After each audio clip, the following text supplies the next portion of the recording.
En los años 70 se crea el primer modelo de base de datos, es decir, una serie de lineamientos sobre cómo deberíamos guardar la información, cómo organizarla y luego cómo consultarla cuando la necesitemos.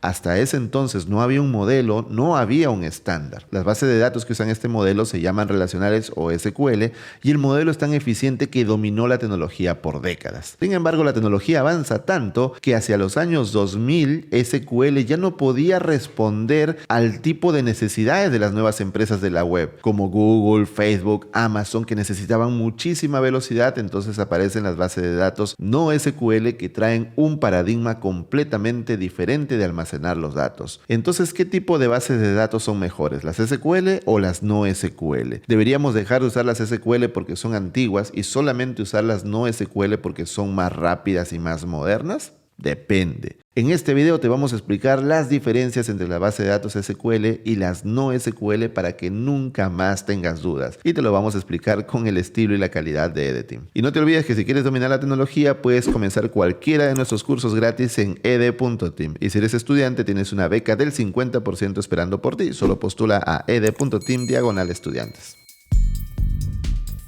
Hablemos en primer lugar de las bases de datos SQL. Estas organizan la información en tablas como hojas de cálculo de Excel y cada tabla se usa para guardar un tipo específico de información y de esa manera asegurarnos que no se repita. Si eso te mareó, te voy a poner un ejemplo sencillo. Imaginemos que queremos registrar todos los cursos de Edeteam y los profesores que dictan estos cursos. Entonces, lo que podríamos hacer, cualquiera de ustedes lo haría, es hacer una lista de cursos y al lado del curso escribir el nombre del profesor que dicta ese curso.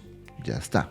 Pero ¿qué pasa si un profesor dicta más de un curso? Por ejemplo, el tío Alexis dicta el curso de SQL desde cero, pero también el curso de WebSockets. Ok, tú pones tío Alexis en el primer curso, en el segundo y los que vengan. Pero tienes un profesor repetido en varios lugares. Ahora imagínate que escribiste mal el nombre del tío Alexis y él viene y te dice: mi nombre está mal escrito. Tendrías que ir a corregirlo a todos los lugares donde lo escribiste, con el riesgo de que si te olvidas de corregir en uno de esos lugares, ya los datos no son confiables. Ahora imaginemos que además de cursos y profesores, queremos a los estudiantes. Este problema se hace muchísimo más complejo. Esta es una tarea para las bases de datos SQL, que lo que hacen es separar la información en tablas para cada una de las entidades. Las entidades son los conceptos independientes y separados. En nuestro caso, cursos es una entidad, profesores es otra entidad y estudiantes es otra entidad. Así que en SQL crearíamos una tabla para cada una de esas entidades. Y si quiero mostrar los cursos que dicta un profesor, simplemente tomo los datos del profesor, tomo los datos de los cursos, los junto y los muestro. Gracias a esta forma de estructurar los datos evitamos la redundancia, que es la duplicación de los datos, como lo que vimos con el tío Alexis, que aparecía en varios lugares. A este proceso de evitar la redundancia se le conoce como normalización de base de datos. Estas tablas tienen registros y campos. Cada registro es un nuevo elemento de la entidad. Por ejemplo, en la tabla de profesores, cada nuevo profesor es un registro. Y los campos son los atributos que tiene ese registro. Por ejemplo, en la tabla de profesores podríamos tener el campo nombres, el campo apellidos, el campo país, el campo correo electrónico.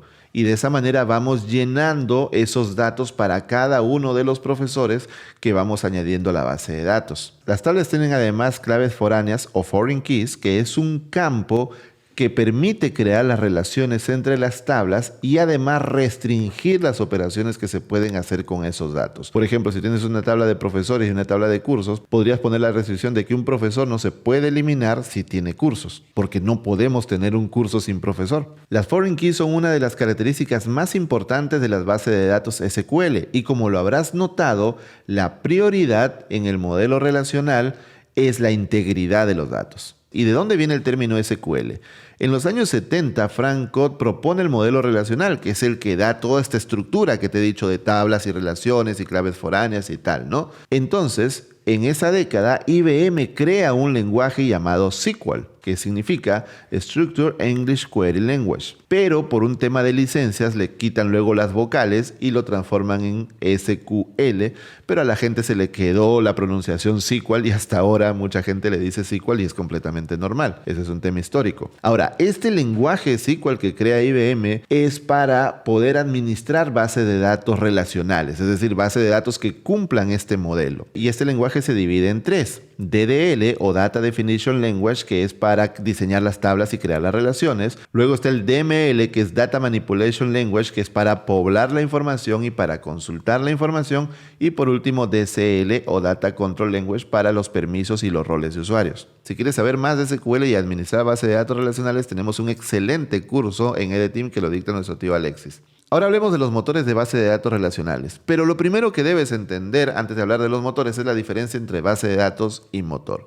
La base de datos son los datos nada más, mientras que el software con el cual se administran estos datos, se organizan, se estructuran en tablas y se consulta y tal, se llama Sistema Gestor de Bases de Datos. Es un nombre largo. Y dentro de este sistema gestor de base de datos hay un componente llamado motor de base de datos, que es como el núcleo. Sin embargo, en la jerga técnica, gestor de base de datos y motor de base de datos prácticamente son sinónimos y los hablamos como si lo fueran. Pero lo que no debes confundir es que base de datos son los datos nada más. Y motor de base de datos es el software que se encarga de gestionarlos. ¿Ok?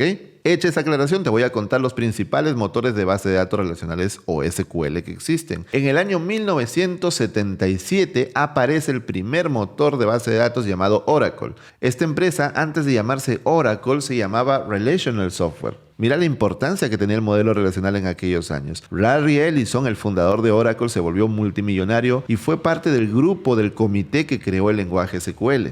Así que sí, es la primera base de datos SQL comercial de la historia. Ni siquiera IBM, que fue quien creó el lenguaje SQL, pudo crear con éxito su primer motor de base de datos. En el año 1989 aparece SQL Server, que es la respuesta de Microsoft a Oracle, y este motor funciona solamente en Windows, hasta el año 2006 que se vuelve multiplataforma. Ustedes saben que Microsoft ahora es full open source, ¿no? En el año 1995 aparece MySQL, que es el motor más usado en la web y el preferido por los CMS que usaban PHP. Y como tiene una curva de aprendizaje muy sencilla y justamente por esa pareja que hizo con PHP se hizo súper famoso principalmente en el mundo web. En el año 1996, un añito después, nada más aparece Postgres, que comenzó como un proyecto universitario inspirado en Oracle y luego se transformó en un proyecto muy grande y mucho más completo que MySQL, porque Postgres cumple con el estándar ACID y trae funciones que MySQL demoró años en implementar. Y ten en cuenta que estos 4 motores de base de datos SQL, que son los más usados en el mundo, los puedes aprender en EDTeam. Y como curiosidad, en EDTeam utilizamos Postgres. Un par de motores más, SQLite, que se encarga de guardar la información de las aplicaciones de los teléfonos en la misma aplicación. En lugar de estar en un servidor diferente, ahí mismo lo va guardando como archivitos. Así que se utiliza para aplicaciones móviles. Y también tenemos MariaDB, que es el fork de MySQL, porque Oracle compra a Sun Microsystems, la empresa que creó MySQL, y como Oracle es una empresa súper capitalista que busca mucho dinero, la comunidad se preocupó por el futuro de MySQL, así que crearon un fork. MariaDB es completamente compatible con MySQL y todo lo que funciona en un lado funciona también en el otro. Ahora hablemos de las bases de datos no relacionales, y es que las bases de datos SQL son excelentes para garantizar la integridad de la información, como ya vimos. No quisieras entrar a la app de tu banco y descubrir que por un error en la base de datos te quedaste sin los ahorros de tu vida. Pero hay un detalle con esta base de datos. Supongamos que vamos a mostrar un post tipo Instagram. Utilizando SQL necesitaríamos una tabla para los usuarios, otra tabla para los posts, otra tabla para los comentarios, otra tabla para los likes y así. Y luego extraer la información de cada una de esas tablas, juntarlas y recién mostrar el post. Eso no es ningún problema en realidad, es bastante sencillo. El problema real es que para los años 2000 las aplicaciones tenían usuarios de todo el mundo. Eso nunca se había visto. En los años 70, 80, a mediados de los 90 eran pocos usuarios los que entraban a las aplicaciones. Pero entrado los 2000 la web era tan masiva que todo el planeta estaba entrando a la web y era la primera vez que se veían aplicaciones que tenían clientes y usuarios de todo el mundo a la vez. En ese escenario, las bases de datos SQL se volvían lentas, por eso de estar consultando de esta tabla, de esta tabla, de esta tabla, uniendo la información, entonces se crea un siguiente modelo llamado NoSQL que niega los principios de SQL. Las bases de datos NoSQL no organizan la información en tablas, porque justamente dividir la información en tablas es lo que las hace lentas cuando hay muchísimos usuarios concurrentes. En otras palabras, en las bases de datos no SQL hay redundancia, no hay normalización, no hay claves foráneas, o sea, sálvese quien pueda porque la integridad de los datos está en riesgo. ¿Te acuerdas del ejemplo de hace un rato de poner un curso y los profesores y que era mala idea que el profesor se repita? En no SQL es buena idea. Porque no importa que se repita, lo importante es traerme esa información rapidito. Si yo tengo el post de Instagram, yo no quiero separar al autor, a la foto, a los likes, a los comentarios en diferentes lugares porque me va a demorar traerlos. Yo quiero tenerlo todo ahí empaquetado junto. ¿Ves la diferencia? Entonces podríamos resumir en 3 las principales características de las bases de datos no SQL. En primer lugar, redundancia de datos. Sí, los datos se pueden repetir en no SQL y no hay que hacernos drama por eso. Número 2, velocidad sobre integridad. Lo más importante es acceder a los datos muy rápido, mientras que en SQL lo más importante es la integridad de la información. Y número 3, no existe un lenguaje de consultas. Existe el SQL en las relacionales, pero aquí no. Aquí cada motor tiene su propia manera de implementar su API y su documentación que tienes que leer cuando quieres utilizarlo. Y puesto que las bases de datos no SQL pueden guardar la información de diferentes maneras sin ajustarse a las famosas tablas, existen 3 tipos principales de bases de datos no relacionales o no SQL. En primer lugar, las clave valor. Estas organizan la información en parejas de clave y valor, como un diccionario, ¿no? Donde está la palabra y luego la definición. La clave es un identificador único y en el lado del valor se guarda la información. Entonces, con ese identificador único podemos acceder a la información que está allí. ¿Dónde se usan las bases de datos de clave valor? Principalmente en sesiones de usuario, donde se va guardando toda su información, o por ejemplo en carritos de compra, ¿no? Justamente DynamoDB, el motor de base de datos clave valor más importante, fue creado por Amazon porque perdían mucho dinero si los usuarios demoraban tiempo en agregar productos al carrito. El otro tipo de base de datos no SQL son las documentales. Este tipo guarda la información en documentos, que son archivos de tipo JSON. Y puesto que JSON es un estándar, estas bases de datos son muy fáciles de administrar y muy flexibles en su estructura. JSON son las iniciales de JavaScript Object Notation. Es una forma de estructurar la información utilizando la sintaxis de JavaScript para los objetos, como puedes ver en esta infografía. El tipo de base de datos documental más usada es MongoDB, que la puedes aprender en Edeteam. Y como número 3 tenemos las bases de datos de grafos. Estas están basadas en la teoría matemática de grafos y organizan la información ya no en clave valor, ya no en documentos, sino en nodos y aristas que se van conectando entre ellos formando gigantescas redes. En cada nodo está la información y las aristas que conectan estos nodos representan las relaciones entre ellos. ¿Y en qué casos se usan? Principalmente en sistemas de recomendación, porque van conectando intereses. Por ejemplo, tú le das like a algo en Facebook, ya Facebook sabe, a ti te gustan los carros, a ti te gusta el deporte, a ti te gusta tal tipo de música, a ti te gusta tal tipo de películas, entonces va creando un perfil tuyo a través de esas relaciones para mostrarte publicidad. También sistemas tipo Netflix para recomendarte películas o TikTok para recomendarte los videos que te gustan, etc. Pero también hay otros usos muy chéveres. Por ejemplo, aplicaciones de mapas cuando se encargan de buscar la ruta más cercana a tu destino están usando base de datos de grafos. Un ejemplo de base de datos de grafos es Neo4j. Y al igual que en las bases de datos relacionales, en las no relacionales también existen bastantes motores. Los más conocidos son MongoDB, Redis, Cassandra y DynamoDB. En esta infografía puedes ver más información de estos motores. Llegados a este punto debes tener claras las diferencias entre la base de datos SQL y las no SQL. Pero si aún tienes dudas, esta infografía te las va a despejar. Como ves en este gráfico tenemos un post tipo Instagram y en el modelo SQL tendríamos que partir la información en diferentes tablas y luego hacer una consulta en varias de ellas y unir la información para recién mostrar el post. No está mal, es un enfoque que funciona.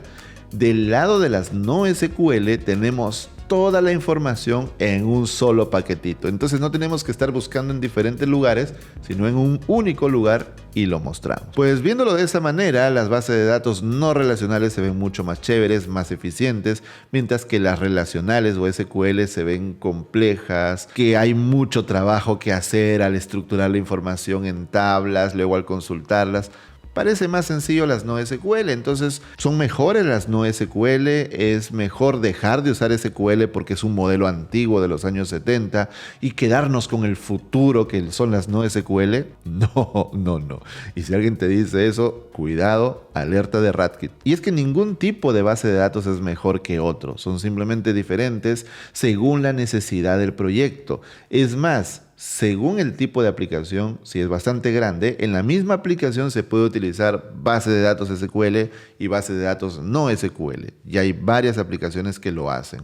Por lo tanto, las bases de datos SQL están más vivas que nunca, siguen siendo poderosísimas. El lenguaje SQL, según la encuesta de Stack Overflow de 2022, es el tercer lenguaje más demandado por la industria. Así que no debes dejar de ser SQL. Hay muchísimo trabajo, hay muchísima demanda, hay muchísimas aplicaciones con SQL. Porque las bases de datos SQL tienen como prioridad la integridad de los datos. Entonces, en sistemas financieros donde no puedes arriesgar dinero real, en compras de vuelos, en reservaciones de hoteles, en e-commerce, las bases de datos relacionales son las que mandan y las que gobiernan toda esa industria. Mientras que las bases de datos no relacionales o no SQL, que como tú viste empaquetan todo en un solo lugar y no importa si la información se repita, son más útiles en sistemas de búsqueda como Google o por ejemplo en redes sociales donde se necesita mostrar mucha información y actualizarla súper rápido, o en sistemas de recomendaciones o en sistemas de rutas.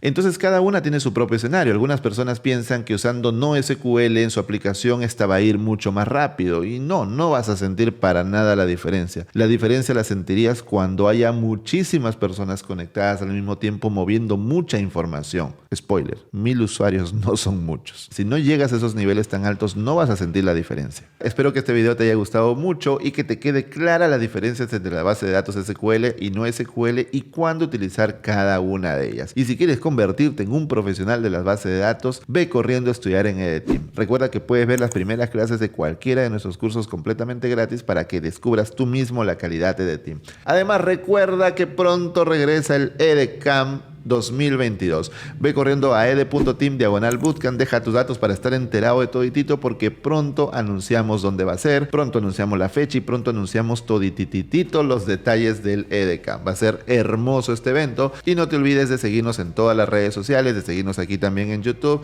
y de compartir este video con más personas para que dejen de confundirse entre SQL y no SQL. Y si no sabías esta diferencia, hoy lo aprendiste en EDTeam. Comienza a estudiar gratis en ed.team y descubre por qué en español nadie te explica mejor.